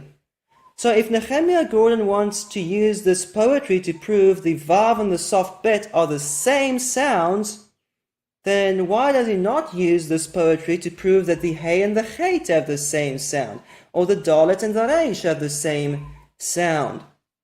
Why does Nehemiah Gordon not tell you that it is Yehovah with a ch sound, because the ch and the hey are clearly rhymed by kalir? Why does Nehemiah Gordon not tell you that Bereshit in the original Hebrew is Bedeshit, with the same pronunciation as the dalet, because dalet and reish are rhymed by this poet? This is ridiculous, and it's the same argument that Nehemiah Gordon uses for the vav. Actually, it is quite well known that El-Azhar Kalir rhymed similar sounds that don't sound the same, because a later rabbi, Ibn Ezra or Ben Ezra, criticized the poetry of Kalir. Let's read here.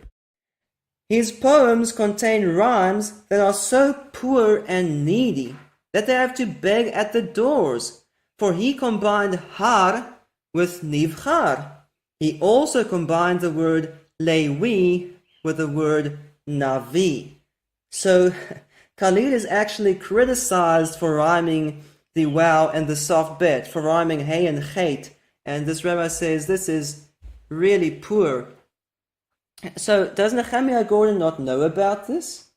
Does he not know that this rabbi criticized the poetry of Kalir and showed how inaccurate it was? Actually, Nehemiah Gordon does know this. The interesting thing is 700 years later, this rabbi comes along named Ibn Ezra, and he was a famous poet. And he's criticizing this earlier poet from 700 years before, and he said, how could he be so stupid to rhyme Navi with Levi? Because in Ibn Ezra's Hebrew, Ibn Ezra spoke Arabic. And in his Hebrew, it was Lewi. He doesn't understand how this guy 700 years before in Israel is rhyming Navi with Lewi. There you see the influence of Arabic. Nehemiah Gordon still pushes this argument of Arabic influence, even though we've seen that Arabic did not cause the loss of the viz sound. Arabic did not change vav into wow. And if Nehemiah Gordon wants to blame Arabic for changing vav into wow, why does he not blame Arabic for changing chait into hey? You see, this Rabbi Ibn Ezra was not so ignorant. It's not as if he just didn't understand that wow versus soft bait. He criticizes Kalir on a number of valid points. For example, rhyming hey with chait. Let's look at some more examples. Ibn Ezra also criticized Kalir, and he says Kalir rhymed har and nivchar, that's hey and chait. He rhymed yom and pidyon, maim and nun, navi and lewi, soft bet and wow, osher and aser te aser, which is sheen and seen. So if he rhymed all these various sounds together, how can we use this poetry to prove the correct pronunciation of any Hebrew consonant? It doesn't work, because he rhymed various similar sounds even though they don't sound the same. Here's another example. In a manuscript, he rhymed reish and lamed. There we have eretz, be'eretz, bemeretz, and becheretz. So he's rhyming retz, letz, retz, and retz. He's rhyming reish and lamed. Now, if I copied Nehemiah Gordon's argument and I told you that this proves Elohim is really pronounced as Elohim, the lamed the same pronunciation as the reish, that would be ridiculous. In fact, wouldn't that be disrespectful? If you want to use false evidence for a false pronunciation of the Creator's name, or even just the title Elohim, this is what Nehemiah Gordon does. He brings supposed evidence, which is not true, supposedly proves the vav, and then tells you the true pronunciation of the Creator's name is with a verse sound based on poetry. That's just like saying the true pronunciation of Elohim is Elohim based on poetry. It's false. It's a false argument. He also rhymed chet and ayin.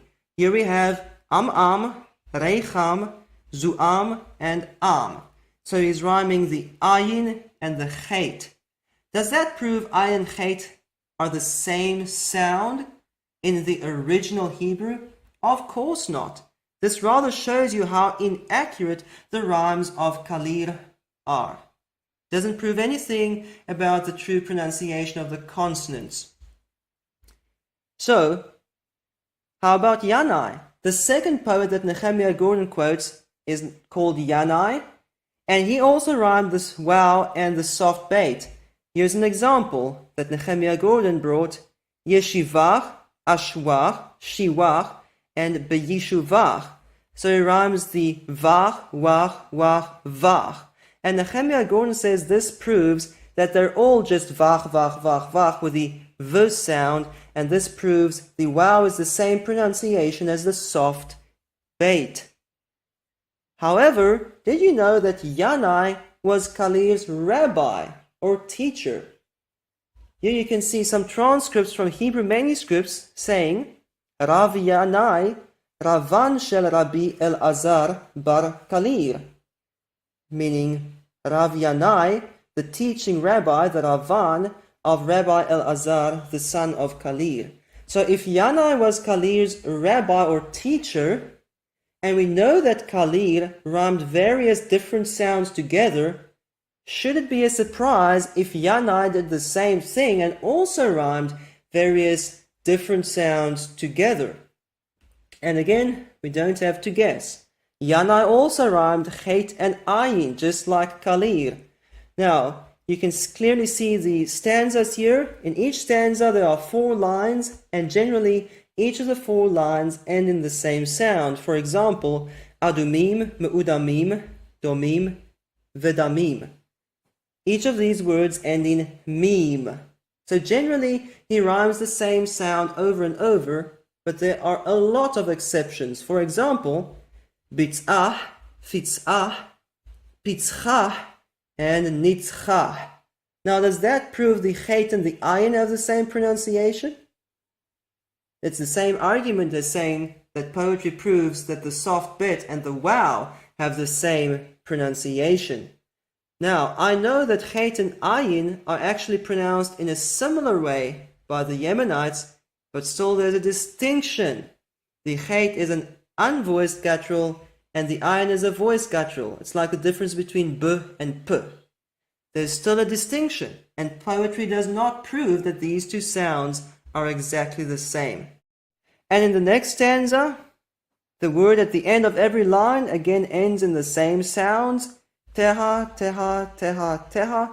So he tried to get the same sound 4 times, but sometimes he didn't actually manage to do that, and he ended up with various different sounds being rhymed together. Let's have a look at this example in a Cairo Geniza manuscript. There's the word bitzah, fitzah, pitzchah, and nitzchah. This is actually one long line in the actual manuscript with these 4 short lines that form the stanza, and so clearly he is rhyming chet and ayin. So, can you use this poet's poetry to prove that any 2 sounds are the same? Let's look at more examples. He rhymed chet, ayin, and aleph at the same time. Heisichu, hisiu, nasa'u, and nasa'u. Chet, ayin, aleph, ayin. Does that mean that chet, aleph, and ayin all have the same sound? Does that mean that Elohim is really Chelohim? No, that's a lot of nonsense. It's the same argument with the Vav. Yanai also rhymed chet and hey, just like Kalir, Lerachem and Kiheim. He rhymes hey and chet. So with this example and the previous one together, you can see that he actually rhymed all the gutturals. So does that prove all the gutturals should have the exact same sound? Just like it supposedly proves the Vav and the soft bet should have the exact same sound? Is that a valid argument? Here are more examples. Yana rhymed nun and reish. He rhymed shira and kina. Okay, does that prove the nun and the reish have the same pronunciation? Does that prove that the word bereshit is really to be pronounced beneshit with a n sound? No, that would be ridiculous. Let's just listen to this video clip of Nehemiah Gordon where he talks about the pronunciation of the Hebrew letters mem and nun. So how do we know how to pronounce the letter mem, for example? There's no really dispute anywhere in the world that the letter mem is pronounced m. And there's really no dispute that the letter nun is pronounced n. Now, m and n are very similar. How do we know? Maybe it's the opposite. Nehemiah Gordon is really being sarcastic, okay? But if you want to abuse this poetry and say it proves the soft bet and the wow are the same sound, well, Yana also rhymed nun and mem. So maybe nun and mem have the same sound in the original Hebrew. There's binyamin and limvinim, nechochim, ma'aritzim. So he rhymes the in with im, mem and nun. So according to Nehemiah Gordon's logic, that would prove the mem and the nun have the same sound, just like the soft bit and the wow. But in reality, this proves nothing. He rhymed hard and soft pei, befe, el pe, pe. So does that mean that the hard and soft pronunciation of the pei should be exactly the same in the original Hebrew? They're both p, maybe they're both f. I mean, this argument doesn't hold any water. He rhymes soft bet and reish. This gets really interesting. Me'otzev, etzev, mikotzer, katzev. So he's rhyming tsev, tsev, tser, and tsev. Okay, what does that prove? Nehemiah Gordon says that when soft bet is rhymed with wow, it proves they have the same pronunciation. Okay, let's be consistent. Soft bet is rhymed with reish, and that now supposedly proves they have the same pronunciation. So maybe bereshit is beveshit. Maybe the reish and the beit, soft beit, and the wow have the same pronunciation because Yanai rhymed all of these sounds together. You can make a mess of the whole Hebrew language with this false argument. So, here is a summary of all the different letters that Yanai rhymed together. Chet, ayin, and aleph. Hey and chet. So together all the gutturals. Hard and soft pei. Mem and nun. Reish and nun. Soft beit and reish. And soft beit and wow. Nehemiah Gordon picks this one that he likes and says, oh, that proves the soft beit and the wow have the same pronunciation v. But he doesn't tell you that soft beit is also rhymed with reish, and that reish is also rhymed with nun, and that nun is also rhymed with mem, and so you could mess up the whole Hebrew language with this false argument. The poetry of Yana and Kalir proves nothing about the true pronunciation of Hebrew consonants.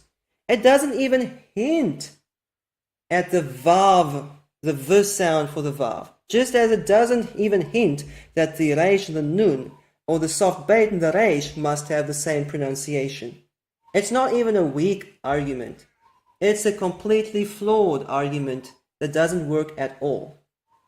So, when we look at the post-biblical evidence, even then it is clear that in the early source of the Septuagint, there's a distinction between the soft bet and the waw. In the most accurate reading tradition of the Hebrew Bible, there is a distinction between the soft bet and the waw. There's no indication that Nehemiah Gordon's arguments here are true, rather they are untrue. They are misrepresented. So, let's sum up. What did we learn today? Nehemiah Gordon says that gav and gau in the Hebrew Bible prove it's a vav. But that's not true. Nehemiah Gordon says that Arabic influence changed vav into waw. But that's not true. Nehemiah Gordon says that there is no Jewish Hebrew manuscript evidence for the waw that predates the Arabic period. Well, that's not true either. Nehemiah Gordon says the Mishnah and poetry prove the vav. Well, that's not true. So, is it ignorance or dishonesty? Does Nehemiah Gordon know nothing about Hebrew? Has he never studied the sources? Or is he purposefully misrepresenting the evidence to make you believe in something that is untrue? What is the problem? We've seen today that gav and gau are two distinct Hebrew words, and generally distinct Hebrew words have distinct pronunciations. This rather indicates a difference between the waw and the soft bet than indicating that they are the same sound. There is abundant evidence in the Hebrew Bible for the waw pronunciation. There are hundreds of interchanges of iu and ihu that show the waw. There are 4 clear indications in the Hebrew Bible that waw is a semi-vowel even in the middle of a word, even if it's part of the root letters of a word. Arabic influence did not cause the loss of the v sound in the Yemenite reading tradition of the Hebrew Bible. Arabic did not cause the Jews to lose the v and switch over to w. That is not true. The Yemenite tradition preserves v, b, and w. The vav pronunciation is much later than the waw. The earliest clear evidence for vav in Jewish sources is from the 9th or 10th century CE. For the waw, it's all the way back to the time of Moses. In the consonants of the Hebrew Bible, we can see evidence for the waw. So, this brings us to the end of our in-depth series on Nehemiah Gordon and the pronunciation of the Tetragrammaton Yod He Waw He. In future we might do some bonus studies, but in these 15 videos we have covered every major and famous argument of Nehemiah Gordon, and we have also covered the true pronunciation of the Creator's name and even this detailed issue of waw versus vav. And may the name of Yahweh be exalted through this video series. Until next time, Shalom in Yeshua Mashiach.